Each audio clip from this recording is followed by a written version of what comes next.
Jouts tentatively at a nest using a nigalo with a wooden plate at one end, cutting the exposed brood portion of the honeycomb away from the cliff face. Assalamualaikum, my name is Rabia. Welcome to Malaysian Generations Nepal. Today I'm going to react on the honey hunting in Nepal, and the channel is Nepal 8 Wonder of the World. Let's watch it.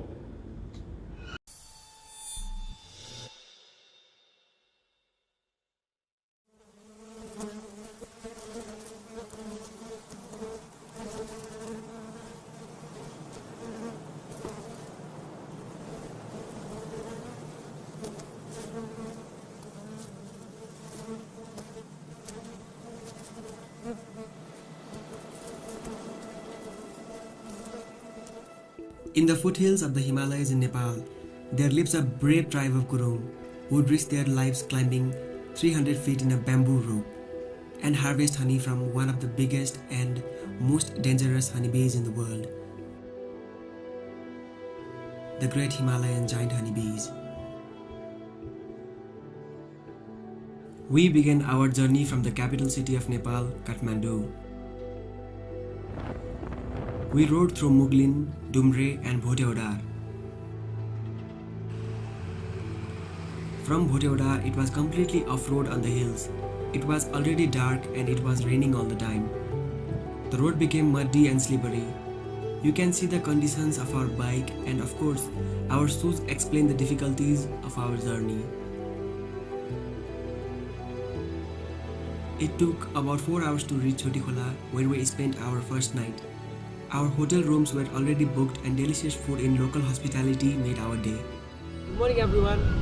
हिजो रातिको राइडले गर्दा हामी भर्खर उठ्यो, breakfast पनि भर्खर गर्यो, chia हातमा छ, चिया खाइरहेको छु भर्खरै है। अनि अब बेसिकली अब एकछिनपछि चाहिँ हामी प्याकअप गरेर चाहिँ यहाँदेखि अब हाम्रो नेक्स्ट डेस्टिनेसनमा जान्छौँ होला हामी। नेक्स्ट डेस्टिनेसन चाहिँ हाम्रो ताजे भन्ने ठाउँ हो, जहाँ चाहिँ अब हनी हन्टर्सले आज रोपदेखि लिएर सबै टाँगेर गर्नुहुन्छ अरे, प्रिपेयर गर्नुहुन्छ अरे सबै कुराहरू। अब त्यसपछि भोलिदेखि चाहिँ मेन काम स्टार्ट हुन्छ अरे Honey hunting. We packed our bags and traveled to Tanje village, our home for the next few days. It took us 4 hours to reach the village. The village is home to 200 people and it is protected by a thick jungle.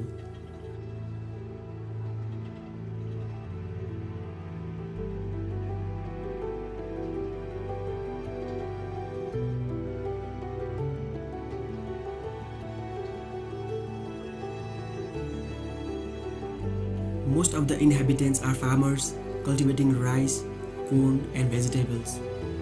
However, they do not sell what they grow. For income, they shear wool from the sheep and produce handmade clothes and mattresses.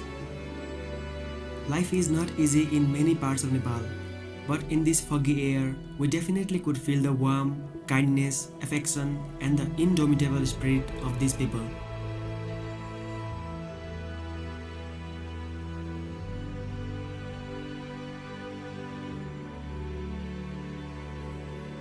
We had our lunch and rested for a while.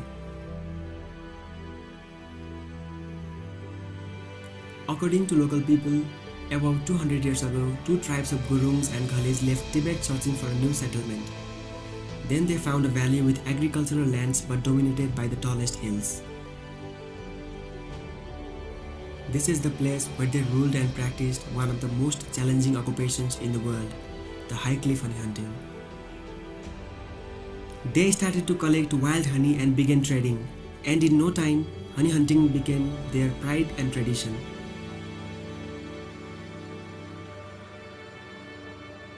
That day's work was to go see the temporary place of hill where the hunters prepare for the battle against the most dangerous honeybees, Ambrosia.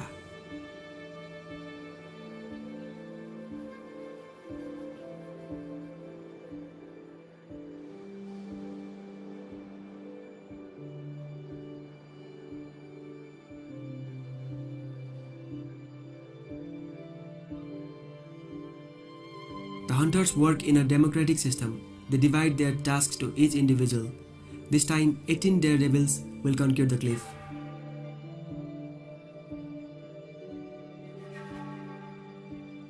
Most of them are elders and 4 of them are younger.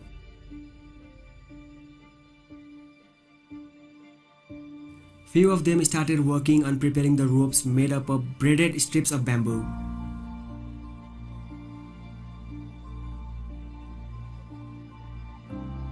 They claimed that the honey reaches its highest quality in the month of May and June, so it was the right time to hunt. He even showed us how to cover themselves with bakhu during the bees attack.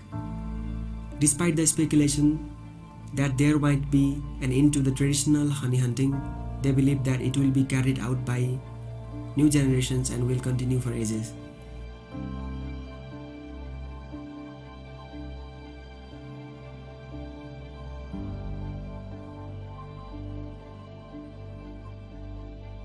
मेरो नाम कृष्णबहादुर तामाङ हो। अब यस्तो गऱ्यो हामीले लगभग 45 वर्ष हामी सानोदेखि नै यसरी हिँड्थ्यो अनि बुढापाकाहरूसँग अनि हुँदा हुँदै अहिले बुढा भयो, अहिले हामीभन्दा अब सानो भाइहरू छ, उहाँले गर्छ। मैले चाहिँ खासै त हामीले त के अरे 15-20 वर्षदेखि नै सुरु गरे हो। 45 वर्ष हामीले यो काम नै गरिसकेको छ। अब यो चाहिँ यस्तो खासै जीविका चलाउन चाहिँ यसले पुग्दैन, तर हामीले सिजनमा चाहिँ फाल्टो बस्ने भन्दा गर्ने भनेर मात्रै हो। अनि बाजे के भन्छ, सबैले यो हनी हन्टिङको चाहिँ लास्ट हो या भन्दा चाहिँ हुँदैन, मतलब जेनेरेसन चाहिँ अब यति नै हो, अब आउने हुन्छ नि तिनीहरूले चाहिँ गर्दैनन् भन्ने जस्तो छ कुरा, यसको चाहिँ के हो मलाई चाहिँ भनिदिनु न। अब त्यो किनभने अब यहाँ भइरह्यो भन्दा त्यो त अवश्य अब त्यो किनभने गुरु भाइ चाहिँ चेला हुन्छ कि, त्यो जसरी पनि गर्छ गर्दैन भन्नु चाहिँ छैन। अहिले जुग जमानले गर्दा अलिक गर्दैन भन्ने एउटा शङ्का हो, त्यो शङ्का लिनु पर्दैन, अवश्य नै गर्छ, एउटा न एउटा निस्किन्छ, यो चाहिँ टुट्दैन होला। अब यो यस्तो हुन्छ, अब यो सबै फालफुलकै कुरा हो, त्यो बिग हुन्छ लेगमा, त्यही अब फुलहरूमा बिग हुन्छ, त्यही बिगबाट हामी लाग्ने माथि।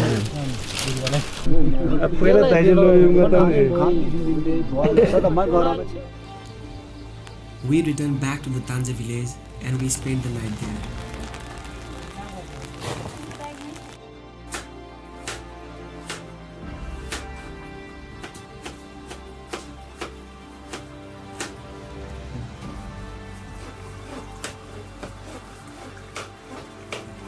The next morning, we woke up early and prepared for the day of the hunting.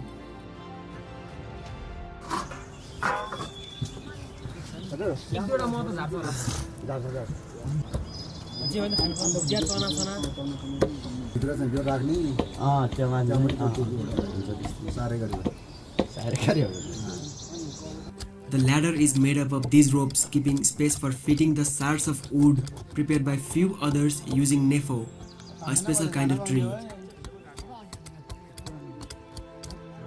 They are then fixed with the bamboo shoots to make the joints tightened.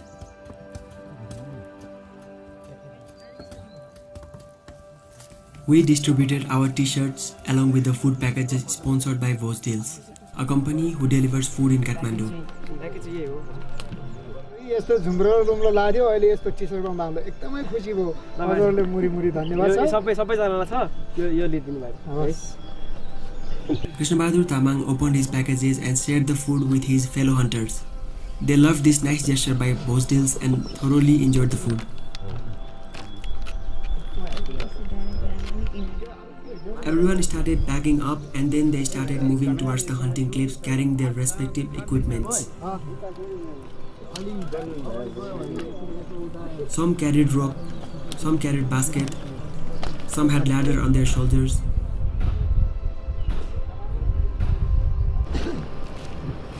They still have some more miles to walk. The journey was safer compared to the older days as an ongoing hydropower project had constructed roads.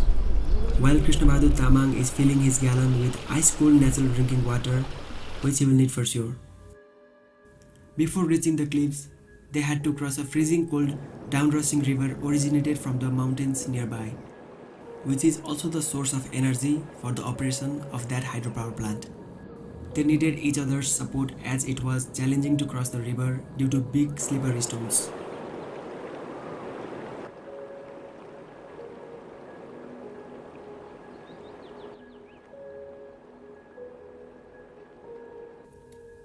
Each area has its own distinctive style of honey hunting to suit their local resources and bees. The Tanje hunters divide their team in two groups. One group stays at the base of the cliff, while other group climbs to the top. some young hunters at the base go for collecting woods and foliage. They might have to cut down some trees if needed. They have to create a fire using a foliage to disseminate the honeybees. The cliff is so high that the smoke might not reach the beehive. So they use the wood to make a temporary ladder to reach a suitable height. They climb up the stairs, and as they reach the height, they pull a bunch of leaves passed by the rest of the hunters.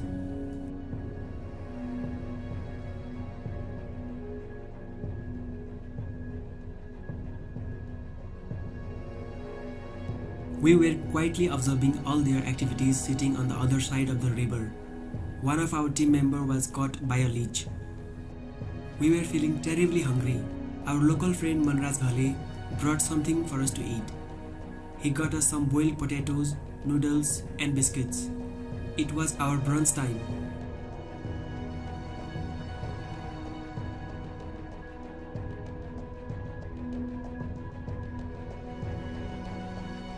They wear masks made up of mosquito nets to protect their face from bee sting. Other than that, they don't use any other protective clothing, as they have developed some spiritual bond with the bees. The group at the base starts creating smoke, lighting a fire with the help of woods and foliages so that the bees get dispersed from the lower edges of their combs, leaving the brood and honey sections of the comb clearly visible.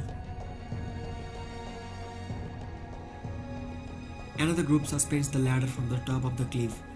The ladder is tightly affixed to the trees at the upper end. The honey hunter Mongol Gurung is fastened to the ladder by a rope. He slowly descends the rope ladder with 2 nigalos attached to him, while others at the top make sure that the rope is gripped securely. He waits for the smoke to drive thousands of bees out of their nest before moving further down. The hunters signal each other using hand gestures and by blowing whistles. As the hunter reaches the nest to be harvested, a large oven basket is lowered at the nest side through another rope. He then jousts tentatively at a nest using a nigalo with a wooden plate at one end, cutting the exposed brood portion of the honeycomb away from the cliff face.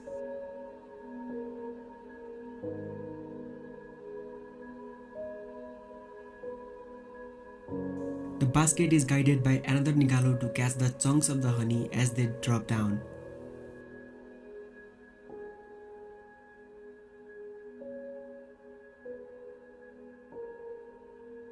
When full, the basket is lowered down to the base of the cliff. While Kersing, a retired hunter, silently observes his successors, seeing how effectively they are following his footsteps. The group on the base receives the honey-filled basket and pours it to the strainer, where the impurities are filtered out.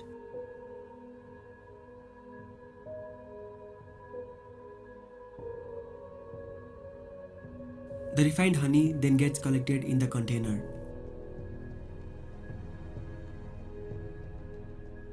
After the process, the basket is again sent back to the hunter for collecting more honeycombs. It may take about 2 to 3 hours just to harvest one of the many beehives. The granutoxin present in the honey has some healing qualities as well. This mad honey is traded to countries like Korea, China, and Japan, where they use it for medicinal purpose.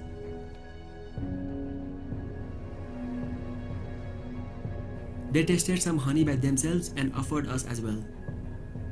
So I gave it a taste.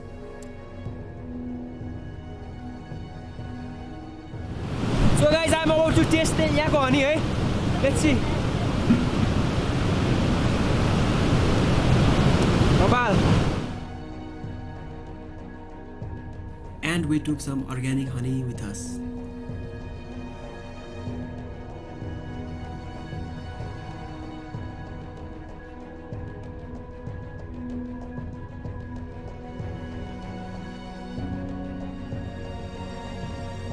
This treacherous tradition, which dates back to hundreds of years, holds a great religious and cultural importance in this indigenous community.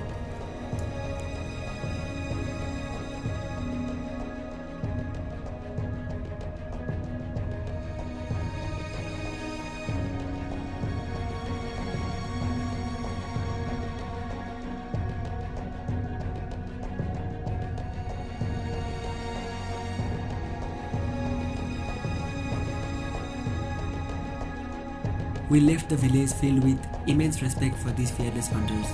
It was the experience of a lifetime.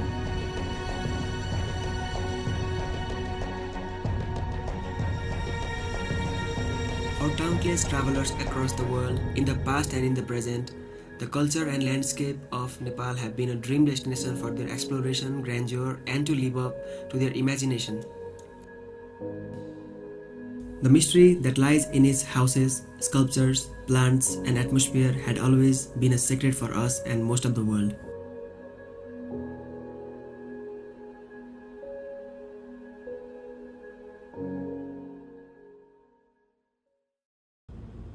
Wow, this is wonderful and it's very nice video as well. I would love to experience this honey hunting in Nepal. It's a one lifetime experience and it must be a good memory. Huge respect to the gurus who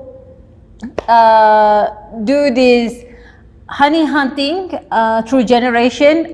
Please continue this because you might save many lives. Okay, I understand this is not an easy job and is dangerous as well. You have others. It's very good. I would love to meet them and to experience myself. I think that maybe who knows when the pandemic is end, Nepal at Wonder of the World can collaborate with Malaysian Generations Nepal for for any good project. It's more to nature. I really love it. Alright guys, thank you so much for your suggestion. If you like this video, please share it with your family members and friends. Don't forget to share it on your social media as well. Please subscribe our channel Malaysian Generations Nepal and join our Telegram channel Malaysian Generations so you won't miss out our latest video.